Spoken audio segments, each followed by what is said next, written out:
What's up? What's up? This is That Dirty Spoons from the IWC, and this is the wrestling recap for February 25th, 2012. First things first, unfortunately, I just watched TNA Impact, and I would like to extend my congratulations to Jesse Sorensen for his speedy recovery. I thought it was a work when he got injured at Against All Odds. Apparently it was not. He did suffer a very serious compression of his C1 vertebrae, but apparently he is doing well. He's out of the hospital, and I wish him a speedy recovery so he can once again return to wrestling. It's never good to hear that somebody's injured, especially someone who's just starting out their career. I mean, the guy, I think he's been in wrestling for about a year and a half. I mean, and he just got a really good spot, and it's a bad break, but I'm happy to report that he is out of the hospital and doing better, and I do again wish him the speediest of speedy recoveries. Now, the biggest thing that came out this week was not Jesse Sorensen's injury, nor was it the injury to Wade Barrett, who, well, unfortunately looks like he will be missing WrestleMania this year.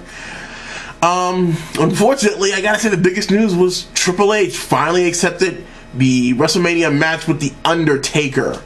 Except it's not gonna be a regular match. It is going to be a Hell in the Cell match. They're gonna be building that cell in the middle of Sun Life Stadium, and it is going to be brutal.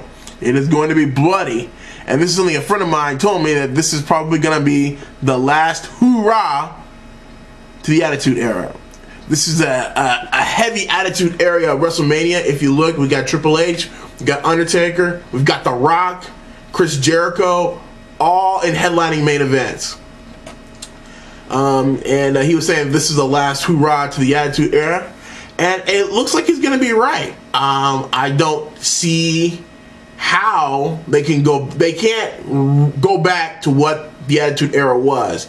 It was a moment in time when wrestling was the hottest ticket in anywhere, and it was because they were edgy. It was because they were on the edge. It was risque television, and they were pushing all the buttons.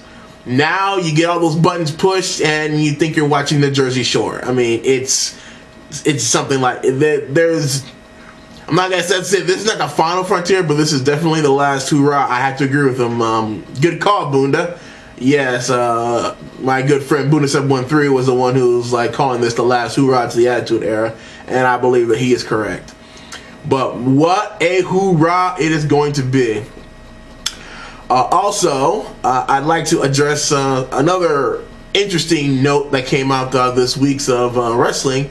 Was there was this huge controversy between CM Punk and some wannabe rapper named Chris Brown. Apparently he didn't like it when people remind him that hitting women is still wrong and not the mark of anyone that I want to associate with at all. He got into this huge Twitter battle with CM Punk that was picked up by several, I guess, major news outlets, and they were reporting on it. Well, I don't know. I don't necessarily consider TMZ a news outlet, but they're a rag. That's what I call them. But they were reporting on it, and this really goes to show. I mean, I'm not, because WWE was all over this. I mean, they were like on Raw and Smackdown. They're like, oh my God, CM Punk and Chris Brown, they're fighting on Twitter. Ah, look at it, look at it. They were trying to get hashtags 20. It was very interesting. If you haven't seen CM Punk's video response to Chris Brown's accusations, I suggest you look it up. I'm sure it's on YouTube. I'll put a link in the description. And I've got to tell you that this, on one hand, I was laughing. I thought the whole thing was hilarious about how people are reacting to what, that piece of garbage. I'm talking about Chris Brown. Chris Brown, to me, is a piece of garbage. Any man that hits a woman at all, I mean, unless she's at, when I say asking for it, I mean like in an S&M bondage kind of way, in which case she actually is asking for it. But anything else outside of that, I don't accept. I don't agree with, I don't support. I just think it's disgusting. and it truly is the mark of a coward for a man and a woman, to me. And I just don't appreciate that at all. And I personally didn't like all the attention that this was getting. Now I understand WWE's point of view. You know, there's no bad news, there's no bad press. I mean, but I just thought that they were classless. But they're new to the whole social media, stars fighting with stars over social media. They're new to that whole arena.